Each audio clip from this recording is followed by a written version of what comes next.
जय हिंद दोस्तों, स्वागत है आप सभी का आपके अपने YouTube चैनल जैकपुर पे। तो आज के इस वीडियो में हम लोग हिंदी का लगभग 150 क्वेश्चन का रिवीजन करने वाले हैं सुपर फास्ट तरीके से। यानी बहुत कम समय में हम लोग 150 क्वेश्चन का रिवाइज कर लेंगे। तो वीडियो काफ़ी इंपॉर्टेंट होगा, शुरू से लेकर अंत तक बने रहिएगा। और साथ ही साथ सब्जेक्टिव क्वेश्चन का आप लोगों को हम पैटर्न दिखा देंगे कि किस तरह से क्वेश्चन आपके एग्जाम में पूछा जाता है। तो अगर आपके पास नोट्स अवेलेबल होगा पहले से, तो आप उसको फटाफट वो सारे क्वेश्चन को रिवीजन करके चले जाना है। ठीक है, तो चलिए शुरू करते हैं। और आज का ये वीडियो जो होगा आने वाले प्री बोर्ड एग्जाम और आप लोगों का जो फाइनल एग्जाम होगा उसके लिए मोस्ट इंपॉर्टेंट होने वाला है। देखिए क्या है हमारा पहला सवाल। सबसे पहले सवाल में देखिए आपसे पूछा गया है कि गाछ वृक्ष का क्या अर्थ होता है। तो ये सवाल आपके पैसेज से आया। कभी कभी जो पैसेज जो है पूरा हूबहू आपके एग्जाम में छाप दिया जाता है, तो पैसेज रिपीट होता है, तो पैसेज को इग्नोर नहीं करना है। ऐसा नहीं है कि ये पैसेज नहीं आएगा दूसरा पैसेज आएगा, तो कभी कभी पैसेज भी रिपीटेड होता है। देखिए यहाँ पे कहा जा रहा है कि गाछ वृक्ष का क्या अर्थ होता है। तो गाछ वृक्ष का अर्थ होता है यहाँ पे पेड़ पौधे। ऑप्शन नंबर ग इसका राइट आंसर होगा। दूसरे सवाल में देखिए कहा गया है आपसे कि गाछ वृक्ष के क्या नहीं होते हैं। तो गाछ वृक्ष के क्या नहीं होते हैं, तो दांत नहीं होते हैं, ये याद रखना है आप सभी को। तीसरा सवाल देखिए कह रहा है गाछ वृक्ष किसके द्वारा माटी का रसपान करते हैं। तो गाछ वृक्ष जो होते हैं वो जड़ के द्वारा जो है माटी का रसपान करते हैं। बस केवल और केवल आपको वीडियोस को देखना है और ध्यान से कंसंट्रेट होकर देखना है, आपका रिवीजन होता चला जाएगा।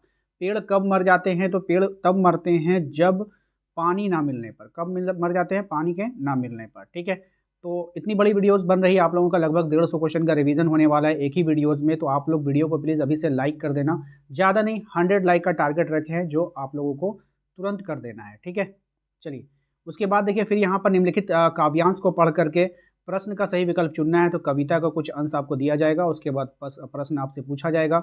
जैसे यहाँ पे पूछा गया है कि किससे डरकर नौका पार नहीं होता है। तो नौका पार किससे डरकर नहीं होगा, तो लहरों से डरकर जो है नौका कभी पार नहीं होता है। अब यहाँ पर देखिएगा नन्ही चींटियों, कह रहा है कि नन्ही चींटी दाना लेकर कहाँ चढ़ती है। तो नन्ही चींटी जो है वो दाना लेकर दीवारों पर चढ़ती है। नेक्स्ट आते हैं हम लोग का है मन का विश्वास रगों में क्या भर देता है। तो मन का विश्वास रगों में क्या भरेगा, तो साहस भरेगा। क्या भरेगा, साहस भरेगा। ऑप्शन 3। कोशिश करने वालों की क्या नहीं होती है। तो कोशिश करने वालों की हार कभी नहीं होती है। ठीक है, आइए अगले सवाल पे आते हैं। नेक्स्ट देखिए क्या है हमारा अगला सवाल। कहा जा रहा है कि जिस वाक्य में क्रिया के साथ कर्म उपस्थित होता है वो कौन सी क्रिया होती है। क्रिया के साथ अगर कर्म हो तो वो सकर्मक क्रिया हो जाती है। ऑप्शन नंबर ख। कौन सा वाक्य सकर्मक क्रिया का उदाहरण है, आपको यहाँ पे बतानी है। तो राइट आंसर हो जाएगा सीता आम खाती है। क्या खाती है, आम खाती है। अगर आपको जवाब आ जाए तो समझ जाइए वो सकर्मक क्रिया है। शिक्षक यानी शिक्षक होगा यहाँ पे, शिक्षक विद्यार्थियों को पढ़ाते हैं, इस वाक्य में क्रिया का भेद आपको बतानी है। तो यहाँ पे हो जाएगा आपका सकर्मक क्रिया। मोहन आम खरीदता है, इस वाक्य में क्रिया का पद क्या है। तो मोहन आम खरीदेगा, तो खरीदना जो है वो क्रिया पद होता है। मुझसे चला नहीं जाता है, वाच्य में कौन सा भेद है। तो मुझसे चला नहीं जाता है, इस वाच्य में कौन सा भेद है, ये आपको बतानी है। राइट आंसर हो जाएगा आपका ऑप्शन नंबर को भाववाचक। ठीक है, कर्तवाच्य वाक्य में क्रिया का लिंग और वचन डैश के अनुसार होता है। तो ये जो होता है ये कर्ता के अनुसार होता है। ऑप्शन नंबर क हो जाएगा। अब यहाँ से चला जाए किस वाच्य का उदाहरण है। अब यहाँ से चला जाए किस वाच्य का उदाहरण है। तो ऑप्शन नंबर क्या हो जाएगा इसका, ये हो जाएगा आपका भाववाच्य का उदाहरण है। ठीक है, भर पेट कौन सा समास है। अब ये जो भर पेट वर्ड है ये कौन सा समास है। तो अवयवी भाव समास है। तत्पुरुष समास में डैश पद प्रधान होता है, ये मोस्ट इंपॉर्टेंट सवाल है, पूछा जाता है। तो अंतिम पद प्रधान होता है, याद रखिएगा। निम्नलिखित में से मित्र का अनेकार्थी कौन नहीं होगा। तो मित्र का अनेकार्थी जो नहीं होगा वो हो जाएगा आपका घर। ठीक है, और नेक्स्ट है आपका इनमें से अवयव का भेद नहीं है। तो कौन इसमें से अवयव का भेद नहीं होगा, तो क्रिया। कौन नहीं होगा, क्रिया। जिस वाक्य में एक प्रधान उपवाक्य एवं एक से अधिक आश्रित उपवाक्य होते हैं उसको डैश कहा जाता है। उसको क्या कहते हैं ये आपको बतानी है। तो उसको हम लोग मिश्र वाक्य कहते हैं। ठीक है, चलिए अगले सवाल पे आते हैं। नेक्स्ट आपसे कहा गया है कि डैश बहुत गर्मी है, रिक्त स्थान में उचित अवयव को आपको भरना है। तो यहाँ पे हो जाएगा आपका उफ। उफ बहुत गर्मी है। इस तरह के सवाल भी अगर आएंगे तो आप लोग को मैचिंग करके वहाँ पे भरना होगा। आइए फिर अगला, फिर यहाँ पे कुछ आपको पढ़ना होगा, पैसेज टाइप का दिया गया है। क्वेश्चन नंबर 22 पे आते हैं। प्रस्तुत अंश किस पाई से लिया गया है। ठीक है, अब ये जो पाई है यहाँ पर इसको पढ़िए ध्यान से और बताना है आपको कि ये किस पाई से लिया गया है। तो ये जो लिया गया है ये नेताजी का चश्मा से लिया गया है। ठीक है, उसके बाद जो हमारा सवाल है पान वाले ने मुंह में क्या ठूस रखा था। तो पान वाला था इसलिए पान ही ठूसेगा। चलिए अगले सवाल पे आइए। शहनाई के इस शहनाई से ये लिया गया है। ठीक है, शहनाई की ध्वनि को क्या कहा जाता है आपको बतानी है। तो शहनाई की जो ध्वनि होती है उसको कहा जाता है मंगल ध्वनि। क्या कहते हैं? मंगल ध्वनि कहते हैं। लेखक ने शहनाई के मंगल ध्वनि का नायक किसे कहा है? तो ये जो कहा गया है ये बिस्मिल्लाह खान को कहा गया है। ऑप्शन नंबर क हो जाएगा। आइए अगले सवाल पे आते हैं। कह रहा है कि पुरैनी पात का क्या अर्थ है? पुरैनी पात का क्या अर्थ है आपको बतानी है। तो इसका जो अर्थ हो जाएगा ये हो जाएगा आपका ऑप्शन नंबर को कमल का पत्ता। इस पद के रचयिता कौन है? अब ये जो पद यहाँ पे लिखा गया है ऊपर वाले लाइन को पुरैनी पात वाला, इसके रचयिता कौन है आपको बताना है। तो राइट आंसर हो जाएगा सूरदास। ठीक है, चलिए अगले सवाल पे आते हैं। नेक्स्ट है आपका, मुख्य गायक की आवाज़ कैसी थी? मुख्य गायक की जो आवाज़ थी वो चट्टान जैसी भारी थी। ऑप्शन नंबर ख हो जाएगा। किसकी आवाज़ को कमज़ोर एवं काँपती हुई बताया गया है? तो किसकी आवाज़ को कमज़ोर और काँपता हुआ बताया गया है? तो ये मुख्य गायक की आवाज़ को बताया गया है। ठीक है, चलिए नेक्स्ट आते हैं हम लोग अगले सवाल पे। यहाँ पे देखिए क्वेश्चन में आपसे पूछा गया है कि गोपियों ने बड़ी भागी किसे कहा है? गोपियों ने बड़भागी होगा। गोपियों ने किसको कहा है? तो उद्धव को कहा है। ठीक है, परशुराम ने मंदबुद्धि बालक किसे कहा है? तो परशुराम ने मंदबुद्धि का जो बालक कहा है लक्ष्मण को कहा है। मृतक में जान डालने की शक्ति किसमें होती है? तो मृतक में जान डालने की जो शक्ति होती है ना वो होती है आपका बच्चों में। ठीक है, फसल किसका गुणधर्म है आपको बतानी है। तो फसल जो गुणधर्म है वो मिट्टी का गुणधर्म है। ये सवाल एग्जाम में पूछा जाता है। कविता में छाया का अर्थ क्या होता है? तो कविता में छाया का जो अर्थ होगा वो हो जाएगा आपका ऑप्शन नंबर ग दुख हो जाएगा। भोलानाथ अपने हमजोलियों के दल से मिलकर क्या करने लग जाते हैं? तो ये जो लग जाता है ऑप्शन नंबर ग खेल और तमाशे करने लग जाता है। ठीक है, नेक्स्ट है, जॉर्ज पंचम की लौ कहाँ तक स्थित थी? आगरा, दिल्ली, कोलकाता या फिर जयपुर? राइट आंसर हो जाएगा ऑप्शन नंबर ख दिल्ली। गंतोक का क्या अर्थ होता है? तो गंतोक का जो अर्थ होता है वो होता है आपका ऑप्शन नंबर घ पहाड़ होता है। ठीक है, नेक्स्ट आइए अगले सवाल पे। नेक्स्ट है आपका, फादर कामिल बुल्के हिंदी को किस रूप में देखना चाहते थे? तो ये जो हिंदी को देखना चाहते थे ये ऑप्शन नंबर यहाँ पे हो जाएगा गो राष्ट्रभाषा के रूप में देखना चाहते थे। लेखक यानी लेखिका के पिता का स्वभाव कैसा था? तो लेखिका के जो पिताजी थे उसका स्वभाव जो था वो शक्की स्वभाव के थे। ठीक है, बाल गोविंद भगत किस कला में निपुण थे? तो गायकी में निपुण थे, गाना गाने में, है ना, तो मधुर गाना गाते थे, गायकी में निपुण थे। अब ये देखिए यहाँ तो ऑब्जेक्टिव हो गया। अब बात करते हैं हम लोग सब्जेक्टिव की। तो सब्जेक्टिव के लिए हम आपको दिखाएंगे मॉडल पेपर लास्ट में, हो सकता है अगर मौका मिला तो। पहले आप लोग यहाँ पे देख लो। ठीक है, हम लोग नेक्स्ट सवाल की ओर बढ़ते हैं। नेक्स्ट सवाल में देखिए यहाँ पे कहा गया आपसे कि निम्नलिखित में गद्यांश को पढ़कर प्रश्नों के दिए गए विकल्पों का चयन करना है। तो अभी तक हम लोगों ने सेट 1 से 40 क्वेश्चन कंप्लीट कर लिया है। अब हम लोग नेक्स्ट 40वां की तरफ चल रहे हैं। ठीक है, चलिए कंप्यूटर का आविष्कार आज के युग के लिए कंप्यूटर यहाँ पे कहा गया है कि कंप्यूटर का जो आविष्कार है आज के युग के लिखे अभिशाप वरदान है, लिए होगा यहाँ पे स्पेलिंग मिस्टेक है, अध्ययन है या फिर विश्लेषण है। तो इसका जो राइट आंसर हो जाएगा ये वरदान है। आज के युग के लिए क्या है बाबू? कंप्यूटर वरदान है। कंप्यूटर में टेलीविज़न की क्या होता है? कंप्यूटर में जो टेलीविज़न की तरह जो होता है ना वो क्या होता है, इसका कहने का मतलब है तो स्क्रीन, उसको हम लोग स्क्रीन बोलते हैं। ठीक है, चिप का आकार कितना बड़ा होता है? तो चिप का जो आकार होता है वो बतानी कि वो कितना बड़ा होगा, तो आदमी के नाखून के बराबर, है ना। चलिए नेक्स्ट है, कंप्यूटर कैसा उपकरण है? तो कंप्यूटर एक इलेक्ट्रॉनिक उपकरण, ऑप्शन नंबर बी हो जाएगा। उसके बाद फिर आपको ये वाला गद्यांश पढ़ना है अच्छे से, उसके बाद आंसर करना है। चलिए क्वेश्चन नंबर 5 को ध्यान से देखिएगा। कहा जा रहा है इसमें, कवि के अनुसार मनुष्य किधर बढ़ रहा है? तो कवि के अनुसार जो मनुष्य बढ़ रहा है ना वो बताना है। तो कवि के अनुसार जो मनुष्य बढ़ रहा है ये अंधेर की ओर बढ़ रहा है। किस ओर? अंधेर की ओर बढ़ रहा है। बिना शर्त, है ना, किसके बिना शर्त का आनंद नहीं मिलता है? तो यहाँ पर राइट आंसर हो जाएगा आपका ऑप्शन नंबर सी दुख, है ना। यहाँ पे बिना, किसके बिना सुख का आनंद होगा यहाँ पर। ठीक है, स्पेलिंग मिस्टेक है। अगर आपसे बोले कि किसके बिना सुख का आनंद नहीं मिलेगा तो दुख के बिना सुख पता ही नहीं चलेगा कि भाई सुख किसको बोलते हैं। ठीक है, तो मनुष्य में किसी विष देकर मार डाला है। मनुष्य ने किसे विष देकर मार डाला है? ठीक है, तो ये हो जाएगा राइट आंसर गंगा को। मनुष्य की गलतियों से क्या पिघल रहा है? तो मनुष्य की गलतियों से आपका क्या पिघल रहा है? तो हिमखंड, है ना, वो पिघल रहा है।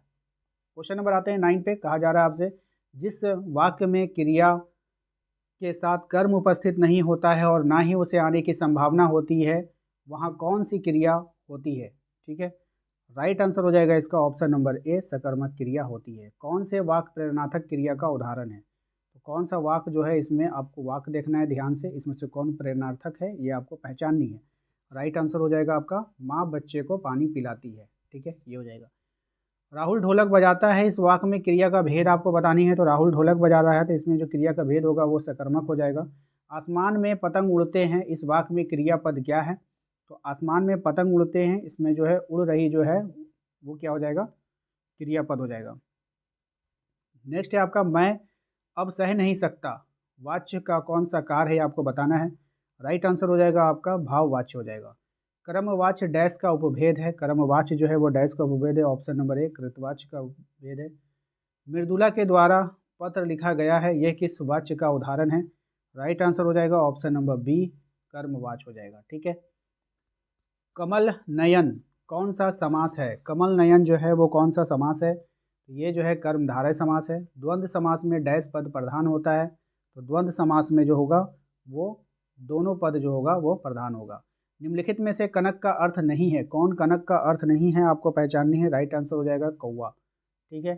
नेक्स्ट आते हैं हम लोग, क्रिया विशेषण शब्द किसकी विशेषता बतलाता है? तो क्रिया विशेषण शब्द जो है वो क्रियाओं की जो है विशेषता को बताता है।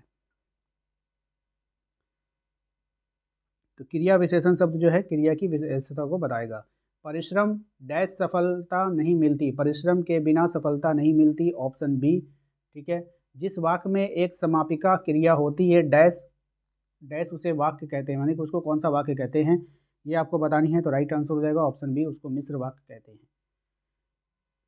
चलिए नेक्स्ट सवाल पे आते हैं। क्वेश्चन नंबर 22 में देखिए कहा गया है कि बाल गोविंद भगत जैसी टोपी किसकी थी? तो बाल गोविंद भगत जैसी की टोपी किसकी, मतलब ये उल्टा सवाल पूछ दिया, बाल गोविंद भगत की टोपी कैसी थी ऐसे पूछना चाहिए था। ठीक है। तो इसका जो राइट आंसर हो जाएगा वो हो जाएगा आपका कबीर पंथी जैसी टोपी थी उनकी। बाल गोविंद भगत जो थे, यहाँ पे भगत जो थे गले में कैसी माला बांधे रहते थे? तो तुलसी की माला थे ना, तुलसी की बेडोल जड़ों जैसी माला। ठीक है। ऑप्शन बी इसका राइट आंसर हो जाएगा। तो चलिए अगले सवाल पे आते हैं। क्वेश्चन नंबर 24, लेखिका ने कहाँ धुआंधार भाषण दिया था? तो लेखिका ने जो धुआंधार भाषण दिया था वो अजमेर में दिया था। लेखिका के पिताजी के सामने किसने उसके भाषण की प्रशंसा की? तो किसने किया था भाई? तो ये किया था डॉक्टर कलेक्टर साहब होगा यहाँ पे शायद। ठीक है, यहाँ पे आप लोग देख लेना। ठीक है, स्पेलिंग थोड़ा मिस्टेक लग रहा है। क्वेश्चन नंबर आते हैं 26 में, कहा जा रहा है कि माँ ने किसे देखकर ना रिझने का आदेश दिया? तो किसे देखकर दिया था आदेश? चेहरे को। ठीक है। नारियों के लिए किसे बंधन बताया गया है? तो नारियों के लिए जो बंधन बताया गया वस्त्र एवं आभूषणों को। जितना ही दौड़ा तू उतना ही भरमाया, प्रभुता का शरण बिंब केवल मृग तृष्णा है। ठीक है। हर चंद्रिका में छिपी एक रात कृष्णा है। ठीक है। तो यहाँ पर आपको बताना है कि भरमाया शब्द का क्या अर्थ होता है। तो भरमाया शब्द का यहाँ अर्थ हो जाएगा भ्रमित होना। मृग तृष्णा का अर्थ क्या होगा? तो मृग तृष्णा का अर्थ हो जाएगा आपका छलावा। क्या हो जाएगा? छलावा हो जाएगा। चलिए अगले सवाल पे आते हैं। नेक्स्ट है आपका उत्साह किरा प्रकार का काव्य गीत है, किस प्रकार होगा? ठीक है। उत्साह जो है वो किस प्रकार का जो है काव्य गीत है आपको बतानी है। राइट आंसर ऑप्शन ए आह्वान है। ठीक है। माँ की अंतिम पूंजी किसे कहा गया है? तो माँ की जो अंतिम पूंजी कहा गया है वो बेटी को कहा गया है। मुख्य गायक की आवाज़ कैसी थी? तो चट्टान जैसी भारी थी। ऑप्शन बी हो जाएगा इसका। सूरदास की भाषा क्या है? तो सूरदास की जो भाषा थी वो ब्रज भाषा थी। ठीक है। क्वेश्चन नंबर 34 पे आते हैं। क्वेश्चन नंबर 34 में देखिए कहा गया है कवि को आकाश में कैसे बादल जो फैले बादल कैसे लग रहे हैं? तो कवि को जो बादल कैसे दिख रहे हैं? काले घुंघरेले बालों के समान, है ना। ऑप्शन बी काले घुंघरेले बालों के समान। ठीक है। क्वेश्चन नंबर 35 में देखिए कह रहा है समाज में नाक किसका प्रतीक माना जाता है? अब ये जो समाज है इसमें जो नाक है वो किसका प्रतीक माना जाता है? इज्जत का प्रतीक माना जाता है। ऑप्शन सी इसका राइट आंसर होगा। माता का आंचल पाठ का मुख्य पात्र कौन है? तो माता का आंचल पाठ का जो मुख्य पात्र है ऑप्शन सी भोलानाथ हो जाएगा।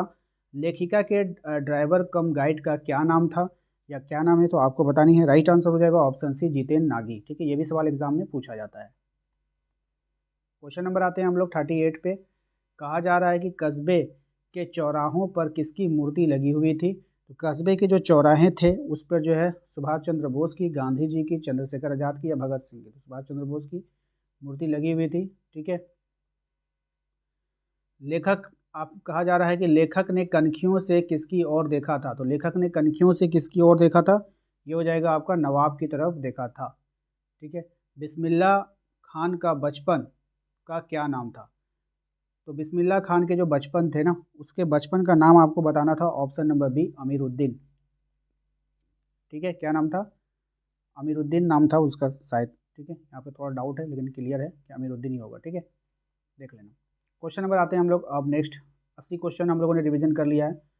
फिर से एक पैसेज आपको मिला है, ठीक है, सेट 3 में एक पैसेज है। इस पैसेज को ध्यानपूर्वक पढ़ना है तो आप पढ़ लो, वरना फिर डायरेक्ट मैं आंसर बता देता हूँ, आप लोग कर लेना। ठीक है, क्वेश्चन नंबर पहला, किस समय को मानव जीवन की रीढ़ की हड्डी कहा जा सकता है? यानी कौन सा ऐसा समय है जिसमें मानव जीवन को रीढ़ की हड्डी कहा जा सकता है? तो विद्यार्थी जीवन को। ठीक है, दूसरा है मानव जीवन के किस काल को आधारशिला कहा गया है? तो मानव जीवन का जो काल होता है, विद्यार्थी काल को आधारशिला कहा जाता है, यानी कि इसी में विद्यार्थी अपने आधार तैयार करता है, अपना पिलर तैयार करता है। कष्ट सहन करने से बालक का क्या सुंदर बन जाता है? तो कष्ट के सहन करने से बालक का जो स्वास्थ्य जो है वो सुंदर बन जाता है। मन लगाकर अध्ययन करने से विद्यार्थी का कैसा विकास होगा? तो मन लगाकर अध्ययन करने से विद्यार्थी का मानसिक विकास होगा। ठीक है, फिर इसको आपको पढ़ना है। पथ भूल न जाना, पथिक नहीं पथ में कांटे तो होंगे ही, ये सब पढ़ लीजिएगा। यहीं से क्वेश्चन फिर आएगा आपसे। ठीक है, राही राही एकाकीपन का अनुभव कब करता है? तो राही जो है एकाकीपन का अनुभव करेगा आपका विफल होने पर। कब करेगा? विफल होने पर। क्वेश्चन 6 है आपका, कवि किस पथ को ना भूलने की बात कर रहा है? तो कवि जो है वो कर्तव्य पथ को ना भूलने की बात कर रहा है। कवि ने कांटे शब्द का प्रयोग किसके लिए किया है? तो कवि ने कांटे शब्द का जो प्रयोग किया है वो किसके लिए किया है? तो बाधा के लिए। किसके लिए किया है? बाधा के लिए किया है। कविता में पथिक किसका अर्थ में प्रयुक्त हुआ है? अब ये पथिक वर्ड जो है वो किसके लिए प्रयोग किया गया है ये आपको बतानी है। तो राहगी के लिए। किसके? राहगी के लिए। आइए अगले सवाल पे आते हैं। जिस वाक्य में कर्ता स्वयं क्रिया को पूरा ना करके किसी दूसरे के माध्यम से क्रिया को पूरा करवाता है उसे डैश कहते हैं। मोस्ट इंपॉर्टेंट रहेगा एग्जाम के लिए। राइट आंसर हो जाएगा प्रेरणादायक क्रिया, है ना। क्वेश्चन नंबर 10, कौन सा वाक्य अकर्मक क्रिया का उदाहरण है? आपको बतानी है। यहाँ पे जो अकर्मक क्रिया का उदाहरण है वो हो जाएगा आपका ऑप्शन नंबर क। वे लोग मैदान में दौड़ रहे हैं। ठीक है, नेक्स्ट है आपका, हवा धीरे धीरे बह रही है। इस वाक्य में क्रिया भेद आपको बताना है। राइट आंसर हो जाएगा ऑप्शन नंबर को, सकर्मक क्रिया हो जाएगा, हवा बह रही है। सभी मैदान में खेल रहे हैं, इस क्रिया का पद क्या होगा? सही जवाब हो जाएगा इसका ऑप्शन नंबर को, खेल रहे हैं, क्रियापद खेल रहे हैं। मैं कहानी पढ़ता हूँ, किस वाच्य का उदाहरण है? आपको बतानी है। ये जो हो जाएगा आपका कृतवाच्य का उदाहरण है। ठीक है, ऑप्शन नंबर क। जिस वाच्य की क्रिया हमेशा पुल्लिंग, एक वचन या अन्य पुरुष में हो, ठीक है, वह वाच्य क्या होगा ये बतानी है आपको। तो वह वाच्य हो जाएगा आपका भाववाच्य हो जाएगा। ठीक है, ऑप्शन गो। नेक्स्ट है, अध्यक्ष के द्वारा एक बैठक बुलाई गई, यह किस वाच्य का उदाहरण है? आपको बतानी है। अध्यक्ष के द्वारा एक बैठक बुलाई गई, यह किस वाच्य का उदाहरण है? तो ऑप्शन नंबर हो जाएगा इसका ख, कर्म वाच्य हो जाएगा। ठीक है, नेक्स्ट सवाल है हमारा कि डैश समास के दोनों पदों में उपमान, उपमेय या विशेषण विशेष्य का संबंध होता है। राइट आंसर हो जाएगा इसका ऑप्शन नंबर क हो जाएगा, अवयवी भाव। ठीक है, अंबर का एक अर्थ आसमान होता है और इसका दूसरा अर्थ क्या होगा? पानी, बादल, कपड़ा या फिर मोती। तो राइट आंसर क्या हो जाएगा इसका? राइट आंसर हो जाएगा ऑप्शन नंबर ग, बादल। अंबर का नहीं, कपड़ा हो जाएगा। ठीक है, ऑप्शन नंबर ग हो जाएगा।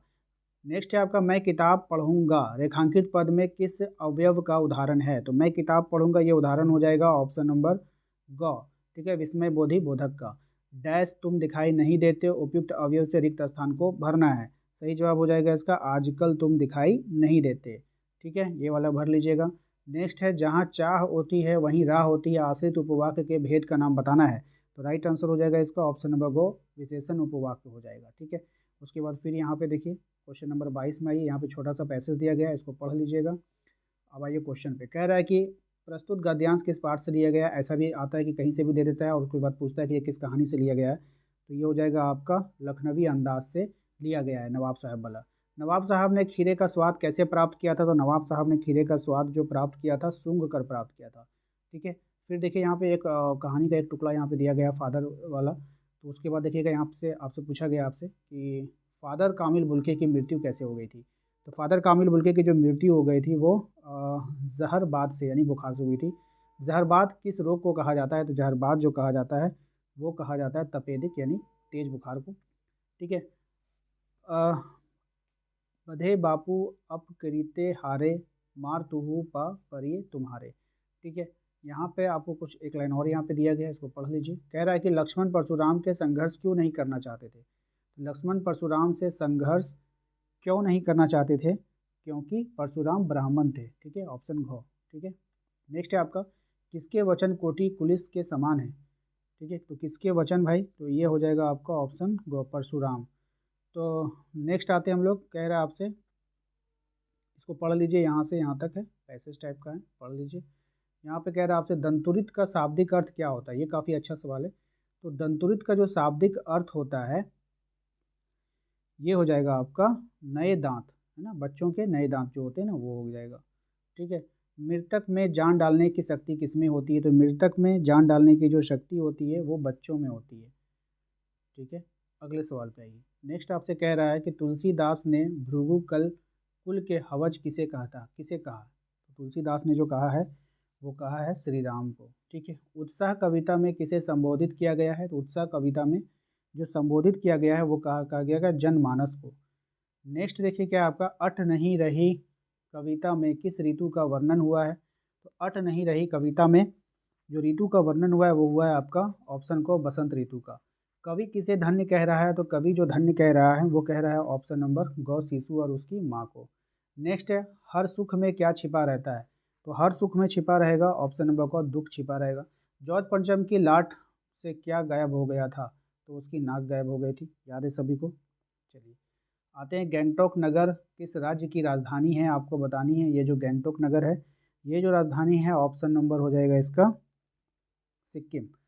बाबूजी की पूजा वाली आचमानी का क्या बनती थी, तो ये हो जाएगा आपका ऑप्शन नंबर कलछी। ठीक है, ऑप्शन नंबर घो। फादर कामिल बुल्के की मृत्यु कैसे हो गई थी, तो इसकी जो मृत्यु हो गई थी वो हुई थी आपका जहरबाद, नहीं जाफराबाद, वही था, तपेदिक। देखिए दोनों बात देखिए, जहरबाद ये तो नहीं होगा, जहर तपेदिक आप लिख सकते हैं। ठीक है, बाल गोविंद भगत क्या थे, तो बाल गोविंद भगत कैसे व्यक्ति थे, तो आपको पहचानना है। यहाँ पे एक साधु वे थे। ठीक है, साधु सदुकड़ी वेश में रहते थे। बिस्मिल्लाह खान के पिताजी का शहनाई, बिस्मिल्लाह खान के पिताजी कहाँ शहनाई बजाते थे, तो उनके पिताजी जो मंदिर में शहनाई बजाते थे। देखिए यहाँ पर मैंने आप लोगों को ऑब्जेक्टिव लगभग 120 क्वेश्चन रिवीजन करवाया है, और इसके अलावा यदि आप सब्जेक्टिव के क्वेश्चन को प्राप्त करना चाहते हो, और फिर आपका लेटर है, फिर उसके बाद एशे वगैरह, लेख वगैरह, ये सब हम आप लोगों को व्हाट्सअप चैनल पे उपलब्ध करवा देंगे। व्हाट्सअप चैनल का लिंक हमने डिस्क्रिप्शन में डाल रखा है, वहाँ से जाकर सब लोग ज्वाइन कर जाइए। अगर आप लोग व्हाट्सअप चलाते हो तो आसानी से आप लोग व्हाट्सअप चैनल को ज्वाइन कर जाओगे। ठीक है, तो एक बार जाकर के उसको ज्वाइन कर लीजिए, वहाँ फॉलो कर लीजिएगा। फॉलो करने के बाद देखिएगा कॉर्नर के ऊपर एक घंटी का आइकन होगा, अगर उस पर क्रॉस लगा हुआ है तो उसको हटा दीजिएगा, वरना फिर आपको पता नहीं चलेगा कि आपके पास क्या, आपके लिए क्या अपलोड हो रहा है। ठीक है, मिलते हैं नेक्स्ट अगले वीडियो में। Thank you.